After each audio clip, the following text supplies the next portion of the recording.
Okay last time आप read किया सीगा कि क्रिस्टलाइन फॉर्म जिहड़ी हुंदी है कार्बन दी, ठीक है, दैट इज़ डायमंड। ਉਹਦੇ ਬਾਰੇ ਆਪਾਂ ਥੋੜਾ ਰੀਡ ਕਰ ਲਿਆ ਸੀ। ਹੁਣ ਆਪਾਂ ਰੀਡ ਕਰਨ ਲੱਗੇ ਹਾਂ ਸਟਰਕਚਰ ਆਫ ਡਾਇਮੰਡ, ਕਿ ਡਾਇਮੰਡ ਦੀ ਸਟਰਕਚਰ ਕਿੱਦਾਂ ਦੀ ਹੁੰਦੀ ਹੈ। ਠੀਕ ਹੈ, ਡਾਇਮੰਡ ਦੀ ਸਟਰਕਚਰ ਵਿੱਚ ਐਕਚੁਅਲੀ ਕੀ ਹੁੰਦਾ ਹੈ, ਜਿਹੜੀ ਹਰੇਕ ਕਾਰਬਨ ਐਟਮ ਹੈ ਜੋ ਇਹਦੇ ਵਿੱਚ ਆਪਾਂ ਨੂੰ ਆ ਦਿਖ ਰਹੇ ਨਾ ਰੈੱਡ ਬਾਲਸ ਦਿਖ ਰਹੀਆਂ, ਇਹ ਕਾਰਬਨ ਐਟਮ ਜੁਆਇਨ ਹੈ। ਠੀਕ ਹੈ, ਜਿਹੜਾ ਇੱਕ ਕਾਰਬਨ ਐਟਮ ਹੈ, ਮੰਨ ਲਓ ਆ ਕਾਰਬਨ ਐਟਮ ਹੈ, ਇੱਕ ਕਾਰਬਨ ਐਟਮ ਕੀ ਹੈ, ਅਦਰ ਹੋਰ ਕਾਰਬਨ ਐਟਮਸ ਨਾਲ ਜੁਆਇਨ ਹੁੰਦਾ। ਇੱਕ ਕਾਰਬਨ ਐਟਮ ਲੈਣਾ, ਉਹਨੂੰ ਹੋਰ ਅਦਰ 4 ਕਾਰਬਨ ਐਟਮਸ ਨਾਲ ਜੁਆਇਨ ਕਰ ਦੇਣਾ। ਠੀਕ ਹੈ, ਅਤੇ ਜੁਆਇਨ ਕਿਹੜੇ ਬੌਂਡ ਨਾਲ ਹੁੰਦੇ ਆ, ਇਹ ਬੌਂਡ ਹੁੰਦਾ ਇੱਥੇ ਕੋਵਲੈਂਟ ਬੌਂਡ। ਅੱਗੇ ਜਾ ਕੇ ਤੁਸੀਂ ਪੜ੍ਹੋਗੇ ਕੋਵਲੈਂਟ ਬੌਂਡ, ਆਇਓਨਿਕ ਬੌਂਡ ਕਿਹੜੇ ਹੁੰਦੇ ਆ। ਐਕਚੁਅਲੀ ਕੋਵਲੈਂਟ ਬੌਂਡ ਹੁੰਦਾ ਜਿਹੜਾ ਸ਼ੇਅਰਿੰਗ ਆਫ ਇਲੈਕਟ੍ਰੋਨਸ ਕਰਕੇ ਬਣਦਾ, ਸ਼ੇਅਰਿੰਗ ਆਫ ਇਲੈਕਟ੍ਰੋਨਸ, ਕਿ 4 ਇਲੈਕਟ੍ਰੋਨਸ ਇਹਦੇ ਕੋਲ ਹੁੰਦੇ ਆ, 4 ਇਲੈਕਟ੍ਰੋਨਸ ਇਹਦੇ ਕੋਲ ਹੁੰਦੇ ਆ, ਤਾਂ ਸ਼ੇਅਰ ਕਰਕੇ ਇੱਕ ਬੌਂਡ ਬਣਾ ਲੈਂਦੇ ਆ। ਕੋਈ ਗੱਲ ਨਹੀਂ, ਹਾਇਰ ਕਲਾਸਿਸ 'ਚ ਕਰੋਗੇ। ਸਿਰਫ ਇਹਨਾਂ ਲਰਨ ਰੱਖਣਾ ਹੈ ਕਿ ਡਾਇਮੰਡ ਦੇ ਵਿੱਚ ਜਿਹੜਾ ਇੱਕ ਕਾਰਬਨ ਹੈ ਉਹ ਸਟਰੋਂਗਲੀ ਲਿੰਕ ਹੁੰਦਾ ਹੈ 4 ਅਦਰ ਕਾਰਬਨ ਨਾਲ, ਅਤੇ ਟੈਟਰਾਹਾਈਡਰਲ ਮੈਨਰ। ਟੈਟਰਾਹਾਈਡਰਲ ਮੈਨਰ ਮਤਲਬ ਕਿ ਟੈਟਰਾਹਾਈਡਰਲ ਦੀ ਸਟਰਕਚਰ ਬਣਾ ਲੈਂਦਾ ਹੈ, ਇੱਦਾਂ ਟੈਟਰਾਹਾਈਡਰਲ ਸਟਰਕਚਰ ਬਣਾ ਕੇ ਚੱਲਦਾ। ਤਾਂ ਇਹ ਅਰੇਂਜਮੈਂਟ ਜਿਹੜਾ ਹੁੰਦਾ ਹੈ 3 ਡਾਇਮੈਂਸ਼ਨਲ ਸਟਰਕਚਰ ਹੁੰਦਾ ਹੈ। ਇਹ ਡਾਇਮੰਡ ਦਾ ਸਟਰਕਚਰ ਜਿਹੜਾ ਹੁੰਦਾ 3 ਡਾਇਮੈਂਸ਼ਨਲ ਅਰੇਂਜਮੈਂਟ ਹੁੰਦਾ ਹੈ, ਅਤੇ ਇੱਦਾਂ ਦੀ ਇਹਦੀ ਸਟਰਕਚਰ ਹੁੰਦੀ ਹੈ। ਠੀਕ ਹੈ, ਜਿਹਦੇ ਵਿੱਚ ਆਹ ਵਾਲੇ ਕਾਰਬਨ ਐਟਮਸ ਹੈ, ਅਤੇ ਜੋ ਐਟਮਸ ਦੇ ਵਿਚਕਾਰ ਬੌਂਡ ਆ ਉਹ ਕੋਵਲੈਂਟ ਬੌਂਡ ਹੁੰਦਾ। ਨੈਕਸਟ ਆ ਗਿਆ ਆਪਣੇ ਕੋਲ ਫਿਜ਼ੀਕਲ ਪ੍ਰੋਪਰਟੀਜ਼। ਫਿਜ਼ੀਕਲ ਪ੍ਰੋਪਰਟੀਜ਼ ਮਤਲਬ ਡਾਇਮੰਡ ਦਿਖਦਾ ਕਿੱਦਾਂ ਦਾ। ਫਿਜ਼ੀਕਲ ਮਤਲਬ ਵੀ ਦੇਖਣ 'ਚ ਡਾਇਮੰਡ ਕਿੱਦਾਂ ਦਾ ਹੁੰਦਾ। ਡਾਇਮੰਡ ਐਕਚੁਅਲੀ ਪਿਓਰੈਸਟ ਅਤੇ ਮੋਸਟ ਡੈਂਸ ਫਾਰਮ ਹੁੰਦੀ ਹੈ ਕਾਰਬਨ ਦੀ। ਮੋਸਟ ਡੈਂਸ ਫਾਰਮ ਦਾ ਮਤਲਬ ਕੀ ਹੈ ਕਿ ਕਾਰਬਨ ਕਾਫੀ ਨੇੜੇ ਨੇੜੇ ਅਰੇਂਜਡ ਹੁੰਦੇ ਆ ਇੱਥੇ। ਠੀਕ ਹੈ, ਡੈਂਸ ਮਤਲਬ ਕਾਫੀ ਸੰਘਣਾ ਹੁੰਦਾ। ਤਾਂ ਡਾਇਮੰਡ ਇੱਕ ਪਿਓਰੈਸਟ ਅਤੇ ਮੋਸਟ ਡੈਂਸ ਫਾਰਮ ਹੈ ਕਾਰਬਨ ਦੀ।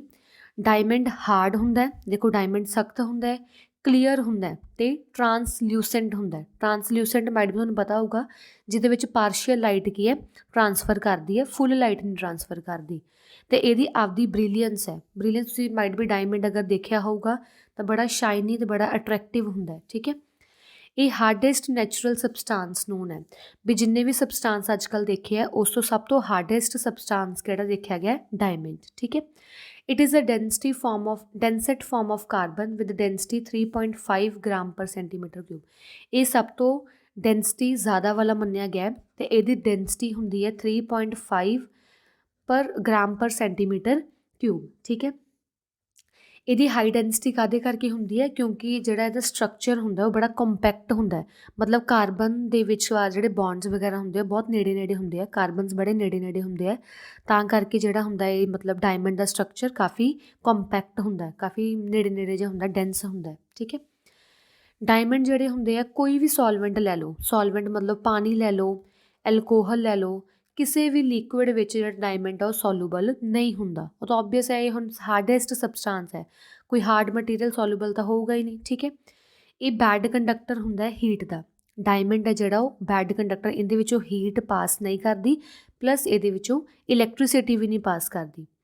ਇਸੇ ਕਰਕੇ ਜਿਹੜੀ ਇਹਦੀ ਨੋਨ ਕੰਡਕਟਿਵਿਟੀ ਹੈ, ਨੋਨ ਕੰਡਕਟਿਵਿਟੀ ਕਾਹਦੇ ਕਰਕੇ ਹੈ, ਤੁਸੀਂ ਹੁਣ ਇਲੈਕਟ੍ਰੀਸਿਟੀ ਚੈਪਟਰ ਮੈਗਨੇਟਿਜ਼ਮ ਚੈਪਟਰ ਪੜ੍ਹਿਆ ਹੋਊਗਾ, ਜਿਹਦੇ ਵਿੱਚ ਕੀ ਕਿਹਾ ਸੀ ਕਿ ਇਲੈਕਟ੍ਰੀਸਿਟੀ ਕਾਹਦੇ ਕਰਕੇ ਹੁੰਦੀ ਹੈ, ਫ੍ਰੀ ਇਲੈਕਟ੍ਰੋਨਸ ਕਰਕੇ। ਬਟ ਇਹਦੇ ਵਿੱਚ ਤਾਂ ਇਲੈਕਟ੍ਰੀਸਿਟੀ ਫਲੋ ਹੀ ਨਹੀਂ ਕਰਦੀ, ਫਲੋ ਨਹੀਂ ਕਰਦੀ ਮਤਲਬ ਇਹਦੇ 'ਚ ਫ੍ਰੀ ਇਲੈਕਟ੍ਰੋਨਸ ਓਬਵੀਅਸਲੀ ਨਹੀਂ ਹੋਣਗੇ। ਤਾਂ ਡਾਇਮੰਡ ਵਿੱਚ ਫ੍ਰੀ ਇਲੈਕਟ੍ਰੋਨਸ ਨਾ ਹੋਣ ਕਰਕੇ, ਫ੍ਰੀ ਇਲੈਕਟ੍ਰੋਨਸ ਨਾ ਹੋਣ ਕਰਕੇ ਇਹ ਗੁੱਡ ਬੈਡ ਕੰਡਕਟਰ ਹੈ ਇਲੈਕਟ੍ਰੀਸਿਟੀ ਦਾ। ਦੇ ਸਪ੍ਰੈਂਕਲ ਇਨ ਲਾਈਟ, ਜਦੋਂ ਲਾਈਟ ਵਿੱਚ ਆਪਾਂ ਦੇਖਦੇ ਨਾ ਡਾਇਮੰਡ ਨੂੰ, ਇਹ ਬੜਾ ਮਤਲਬ ਕਿ ਸ਼ਾਈਨੀ ਜਿਹਾ ਹੁੰਦਾ ਹੈ।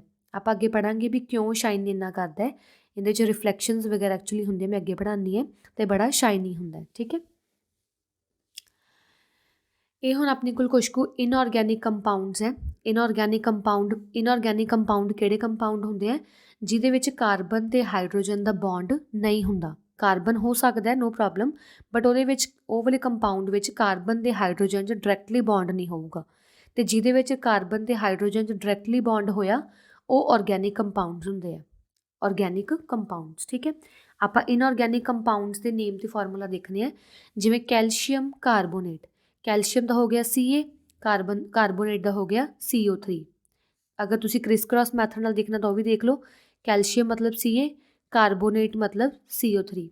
ਕੈਲਸ਼ੀਅਮ ਦੀ ਵੈਲੈਂਸੀ 2, ਕਾਰਬੋਨੇਟ ਦੀ ਵੈਲੈਂਸੀ ਹੁੰਦੀ ਹੈ CO3 2 ਨੈਗੇਟਿਵ, ਤਾਂ 2, ਇਹਦੀ ਵੈਲੈਂਸੀ ਵੀ 2। ਤਾਂ ਇਹ 2 ਨਾਲ 2 ਕੱਟਿਆ ਜਾਊਗਾ, 1 1 ਆ ਜਾਊਗਾ। ਸ਼ੋ ਕਰਨ ਦੀ ਲੋੜ ਨਹੀਂ ਹੁੰਦੀ। ਤਾਂ Ca ਦੇ ਪੈਰ 'ਚ 1 ਲਿਖਣ ਦੀ ਲੋੜ ਨਹੀਂ, CO3 ਦੇ ਪੈਰ 'ਚ 1 ਲਿਖਣ ਦੀ ਲੋੜ ਨਹੀਂ, ਤਾਂ CaCO3 ਠੀਕ ਹੈ। ਸਿਮਿਲਰਲੀ ਉਵੇਂ ਕੱਢ ਲਿਓ ਸੋਡੀਅਮ ਕਾਰਬੋਨੇਟ ਦਾ, ਸੋਡੀਅਮ ਕਾਰਬੋਨੇਟ, ਸੋਡੀਅਮ ਦੀ ਵੈਲੈਂਸੀ Na+1, CO3 ਦੀ 2, ਕ੍ਰਾਸ ਮਲਟੀਪਲਾਈ Na ਦੇ ਪੈਰ 'ਚ ਆ ਜਾਊਗਾ 2, CO3 ਦੇ ਪੈਰ 'ਚ 1, 1 ਲਿਖਣ ਦੀ ਲੋੜ ਨਹੀਂ ਹੁੰਦੀ, ਤਾਂ Na2CO3। ਤਾਂ ਹੁਣ ਇੱਦਾਂ ਕਰਕੇ ਸਾਰੇ ਆਪਣੇ ਆਪ ਕੱਢ ਲੈਣਾ। ਸੋਡੀਅਮ ਦਾ ਇੱਥੇ Na, ਬਾਈਕਾਰਬੋਨੇਟ ਹੁੰਦਾ HCO3, ਤਾਂ HCO3 ਪਿੱਛੋਂ ਮੈਂ copper Cu, carbonate CO3, calcium Ca, carbide ਹੁੰਦਾ C2, ਤਾਂ ਕਾਰਬਾਈਡ ਹੈ ਠੀਕ ਹੈ।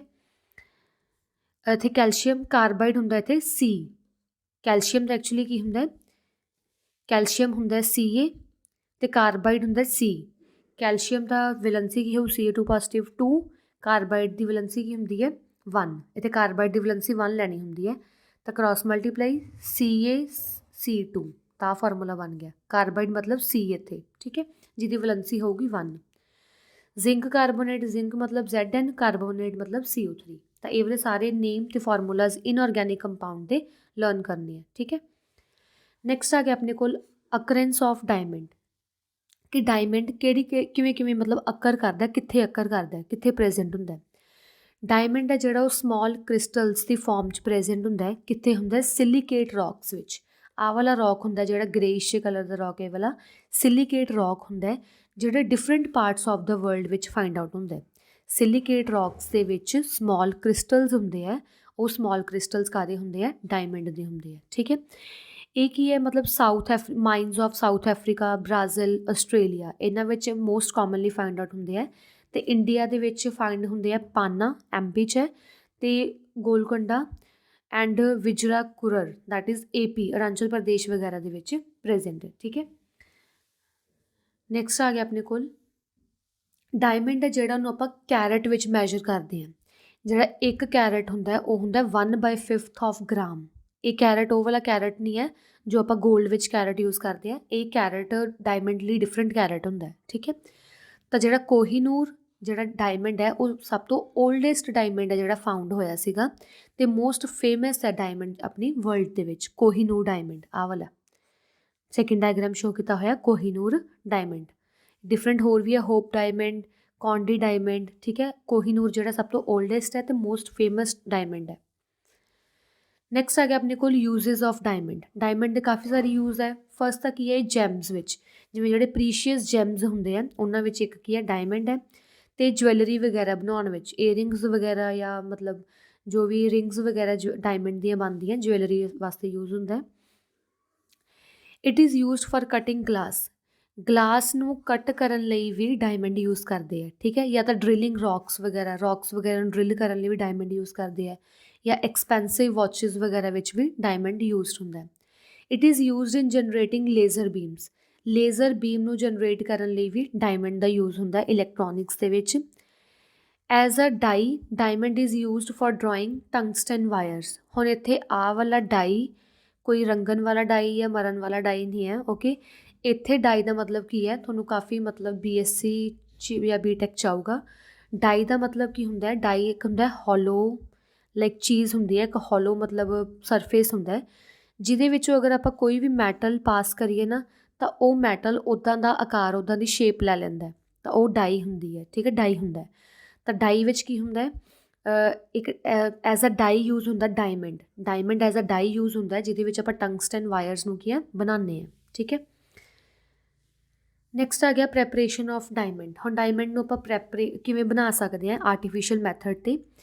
ਤਾਂ ਜਿਹੜਾ ਆਰਟੀਫਿਸ਼ੀਅਲ ਜਾਂ ਸਿੰਥੈਟਿਕ ਡਾਇਮੰਡ ਹੁੰਦਾ ਉਹ ਐਕਚੁਅਲੀ ਗ੍ਰੇਫਾਈਟ ਤੋਂ ਬਣਦਾ ਹੈ। ਗ੍ਰੇਫਾਈਟ ਜਿਹਨੂੰ ਆਪਾਂ ਸਿੰਪਲ ਲੈਂਗੁਏਜ ਕਹੀਏ, ਜਿਹੜਾ ਆਪਣੇ ਪੈਨਸਿਲ ਦੇ ਅੱਗੇ ਲੱਗਾ ਹੁੰਦਾ ਠੀਕ ਹੈ, ਬਲੈਕ ਕਲਰ ਦਾ, ਉਹ ਗ੍ਰੇਫਾਈਟ ਹੁੰਦਾ। ਤਾਂ ਜਿਹੜੀ ਪਿਓਰ ਕਾਰਬਨ ਹੈ, ਐਕਚੁਅਲੀ ਇਹਦਾ ਪ੍ਰੋਸੈਸ ਕੀ ਹੁੰਦਾ ਕਿ ਪਿਓਰ ਕਾਰਬਨ ਲੈਣੀ ਹੈ, ਉਹਨੂੰ ਕੀ ਹੈ ਮੋਲਟਨ ਆਇਰਨ ਨਾਲ ਮਿਕਸ ਕਰਨਾ ਹੈ। Fe ਮਤਲਬ ਇੱਥੇ ਆਇਰਨ, ਮੋਲਟਨ ਆਇਰਨ ਨਾਲ ਮਿਕਸ ਕਰਨਾ ਅੰਡਰ 3000 ਡਿਗਰੀ ਸੈਲਸੀਅਸ, ਮਤਲਬ ਇੰਨਾ ਜ਼ਿਆਦਾ ਟੈਂਪਰੇਚਰ ਦੇਣਾ।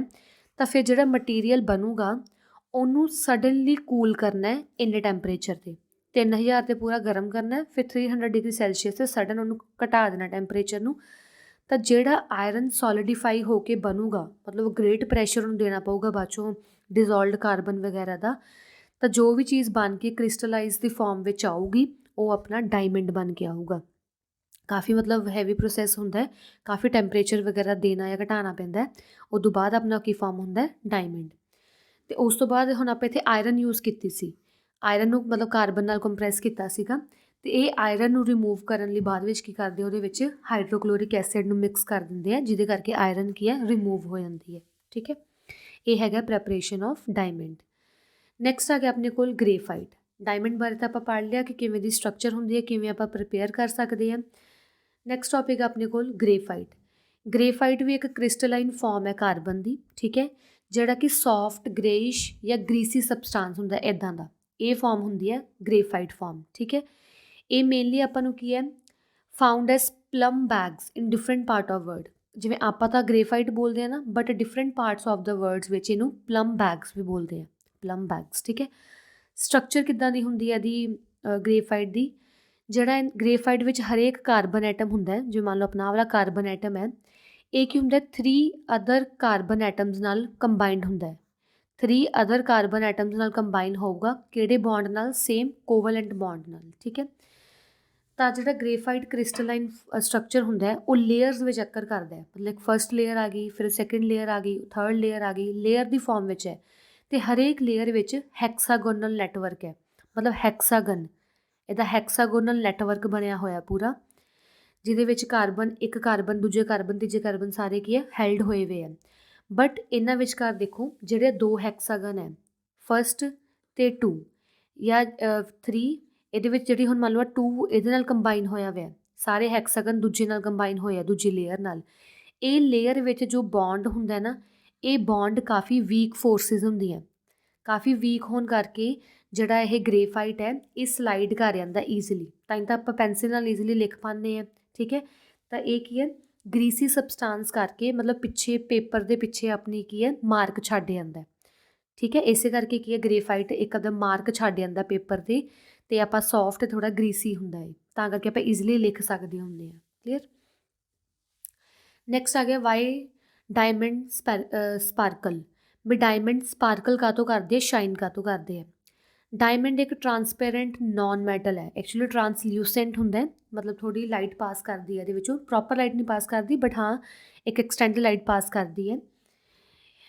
ਇਹਨੂੰ ਕੀ ਆਪਾਂ ਡਿਜ਼ਾਇਰਡ ਸ਼ੇਪ ਦੇ ਸਕਦੇ ਹਾਂ, ਪਲੱਸ ਇਹਨੂੰ ਆਪਾਂ ਪੋਲਿਸ਼ ਵਗੈਰਾ ਵੀ ਕਰ ਸਕਦੇ ਹਾਂ, ਇਹਨੂੰ ਬਹੁਤ ਸਾਰਾ ਪੋਲਿਸ਼ ਕਰਦੇ ਆ ਤਾਂ ਜੋ ਕਿ ਇਹ ਕਾਫੀ ਸ਼ਾਈਨੀ ਕ੍ਰਿਸਟਲ ਬਣ ਜੇ। ਠੀਕ ਹੈ, ਡਾਇਮੰਡ ਕੀ ਕਰਦਾ, ਜਦੋਂ ਲਾਈਟ ਇਹਦੇ 'ਤੇ ਵੱਜਦੀ ਹੈ ਨਾ, ਜਦੋਂ ਲਾਈਟ ਇਹਦੇ 'ਤੇ ਸਟਰਾਈਕ ਕਰਦੀ ਹੈ, ਤਾਂ ਜਦੋਂ ਕਾਫੀ ਸਟਰੋਂਗਲੀ ਲਾਈਟ ਇਹਦੇ ਸਟਰਾਈਕ ਕਰੂਗੀ ਤਾਂ ਇਹ ਲਾਈਟ ਕੇ ਸਪਲਿਟ ਹੋ ਜਾਂਦੀ ਹੈ ਕਲਰਸ ਵਿੱਚ, ਜਿਵੇਂ ਸਪਲਿਟਿੰਗ ਹੋ ਜਾਂਦੀ ਲਾਈਟਸ।